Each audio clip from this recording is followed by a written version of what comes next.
Yeniden hər kəsi xoş gördük. İnşallah bu yaxınlarda gözəl təqdimatlarım olacaq. Hər kəs üçün gündəmi zəbt edən belə deyək əmək pensiyaları haqqında təqdimatım olacaq. Bir aydır gündəmi zəbt ediblər. Saxtakarlıqla, yəni əslində ayıb olsun deyirəm Milli Məclisin deputatlarına, üzvlərinə əmək pensiyaları haqqında çıxışlar edirlər. Heç biri, hətta Dövlət Sosial Müdafiə Nazirliyinin və yaxud da Əmək və Əhalinin Sosial Müdafiəsi Nazirliyinin hətta öz əməkdaşları belə qismən hallarda 50% əmək pensiyalarının hesablanması haqqında hədsiz dərəcədə saxtakarlığa yol verirlər və yaxud düzgün əhali məlumatlandırmırlar. Bu barədə inşallah geniş təqdimatım olacaq. Yəni niyə görə ölkəyə axın olunmalı milyardlarla, bəli, milyardlarla kapitalın qarşısını almaq məcburiyyətindədirlər. Bu qədər islahat mı olar, bu qədər yer dəyişmə mi olar? Yəni utanmırlarmı? Görmürlərmi niyə qədər bu qədər islahatlar baş verir? Belə ki, əmək və belə deyək, ən çox 4 hakimiyyət orqanı var və yaxud qanunvericilik orqanı var. Bunlardan biri bilirsiniz ki, bir neçə hər kəsin öz 4 hakimiyyət orqanından və yaxud qanunvericilik orqanından bir neçə məcəllələr olsa da ən çox bəyəndiyim qanunvericilik əmək məcəlləsidir. Bilirsiniz ki, əmək məcəlləmiz bu ildən 2025 və yaxud 2026-cı ildən artıq beynəlxalq əmək məcəlləsinə tam olaraq uyğunlaşdırıldı.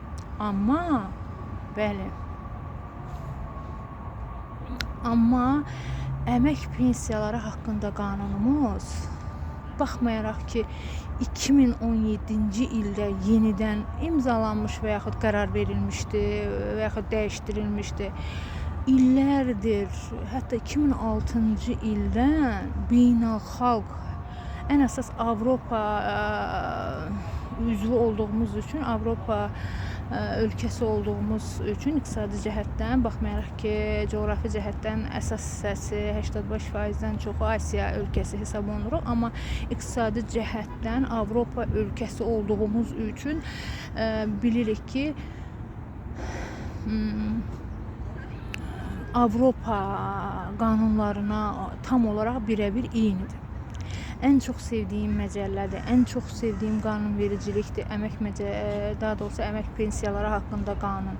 Niyə görə əmək pensiyaları haqqında qanun bu qədər əhaliyə saxtalaşdırılıb icra olunub? Niyə görə ölkəyə axın olunmalı milyardlarla kapitalın qarşısı bu həddə alınır? Bilirik ki, əmək pensiyalarının 3 növü var. İşə görə və yaxud yaşa görə əmək pensiyası.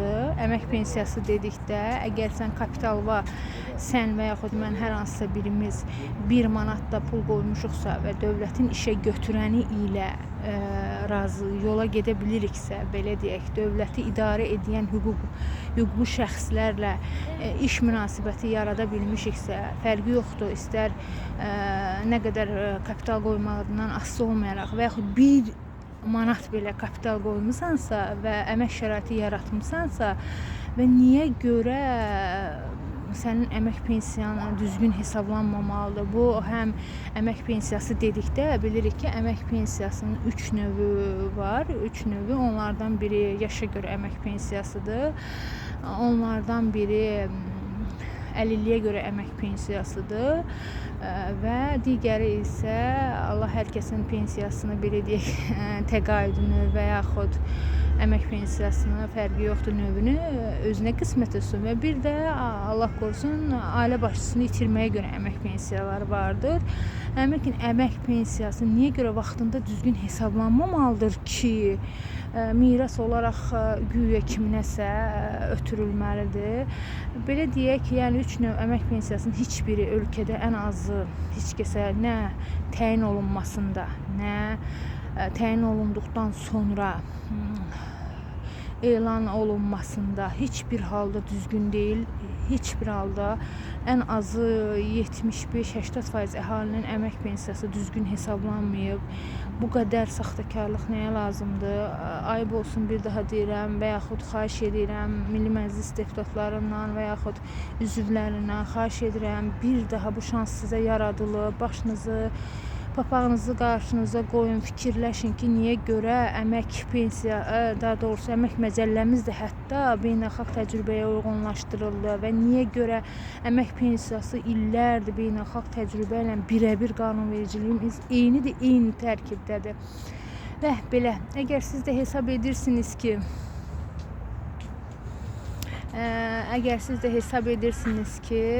sizin də əmək pensiyanız səhv hesablanıb, düzgün hesablanmayıb və niyə görə hesablanmayıb və müraciət etdiyiniz andan sizin də əmək pensiyalarınızı doğru və düzgün şəkildə təqdimatı və hesablanması barəsində inşallah təqdimatım olacaq və bugünkü məlumatı Ameyanın qarşısından verirəm ki, təqdimatı, daha doğrusu bu əslində məlumat xarakterlidir və xahiş edirəm və yaxud tələb edirəm və yaxud iddia edirəm və yaxud beynəlxalq təşkilatlardan və yaxud yerli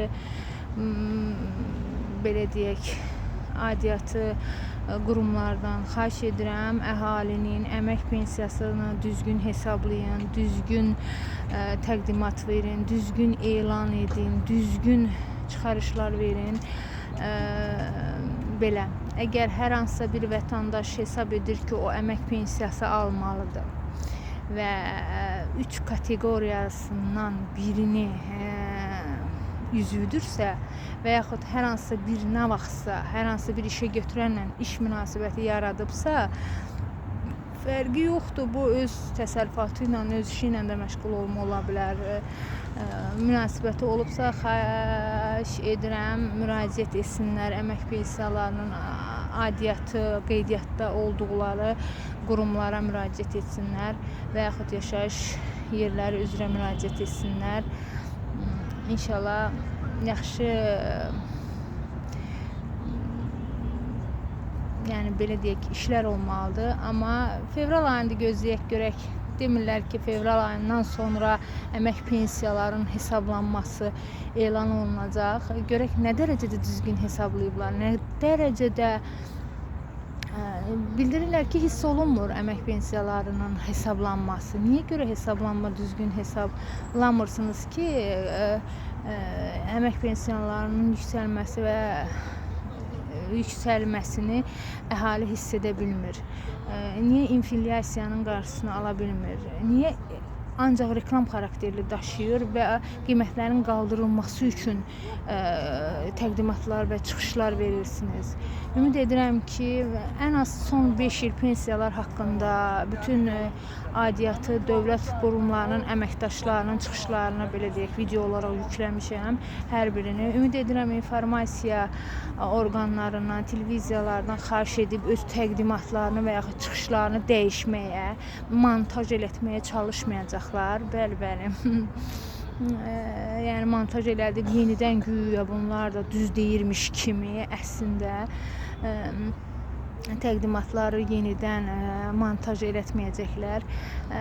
Yəni xahiş edirəm yenidən, yəni fevral ayına kimi gözləyək, görək onların təqdimatları əhalinin kapitalının yüksəlməsinə niyə təsir etmir və edə bilmir?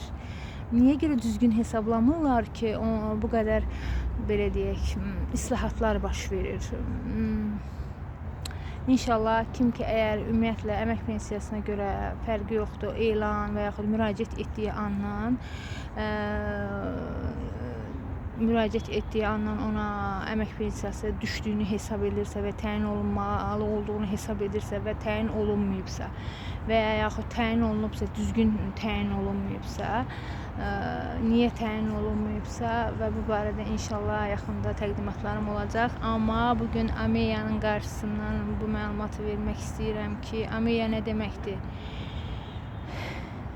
Milli Elmlər Akademiyası deməkdir. Gəlin bu qürurverici illərin, əsrlərin, nə bilim, inzibati orqanlarını bu qədər korlamayaq. Ölkənin az qala 90%-i əmək pensiyası almalıdır. Yəni 3 növündən birini almalıdır. Çünki biz nəinki biz beynəlxalq əhali beynəlxalq təcrübəyə uyğunlaşmağımıza 2006-cı ildən əmək pensiyaları hesablanmasına baxmayaraq 2019-cu ildən, hətta 2022-ci ildən artıq təsdiq olunub ölkənin 42%-i 81%, 42%-dən söhbət gedir. Orqanizminin 81%-dən artıq zədələnməsi deməkdir COVID-19 ilə əlaqədar və bu beynəlxalq təyinatı niyə görə düzgün təyin etməməlidir əhaliyə qarşı? Bu da göstərir ki, ölkənin 90%-dən artığı əmək pensiyası almalıdır. İstər orqanizminin 81%, istər 31-80%-nin zədələnməsi ilə və istərsə də yaşa görə də göstərilən hallar odur ki, güzəştə görə artıq çoxlarının pensiyası ötüb keçməkdədir və yaxud və s. Və bu da bir daha göstərir ki, hansısa düzgün təqdimatlar verməyən, düzgün məlumatlar verməyən, əhalini düzgün yönəltməyənlər sayəsində, düzgün çıxışlar edə bilməyənlər sayəsində ölkəyə axın etməli olan kapital bu həddə korlanmış, bu həddə zədələnmiş və bu illərdir davam etməkdədir və davam edir. Hələlik bu qədər, bu məlumat olaraq. İnşallah gələn dəfədən belə deyək, növbəti təqdimatlarımızda yəni əmək pensiyaların hesablanması və düzgün hesablanması haqqında məlumatımız olacaq. Yetər ki, siz ölkənin belə deyək, hüquqi şəxsləri ilə və yaxud işə götürənləri ilə iş şəraiti yaratmaq istəyiniz olsun. İşə götürən olun, iş axtaran olun və işçi olun. Yəni bu kateqoriyalardan üçündən biri sizdə varsa, az qala 90%-niz əmək pensiyası almalısınız. Oldu. Bu qədər. Bir daha bildirirəm ki, hər kəsin ən az 5 illik bütün televiziya kanallarında müsahibə verən aidiyyatı qurumların, Əmək və Əhalinin Sosial Müdafiəsi Nazirliyinin, Milli Məclisin aidiyyatı qurumlarının əməkdaşlarının adlarını çəkmək istəmirəm. Əmək pensiyaları haqqında çıxışları az qala 70% hallarda heç düzgün deyil. Nə bilim, nə ad verim bilmirəm. Sadəcə hələlik ayıb olsun demək istəyirəm və ümid edirəm ki, montajla çıxışlarını düzəltməyə cəhd etməyəcəklər və yaxud hər bir halda yenidən ən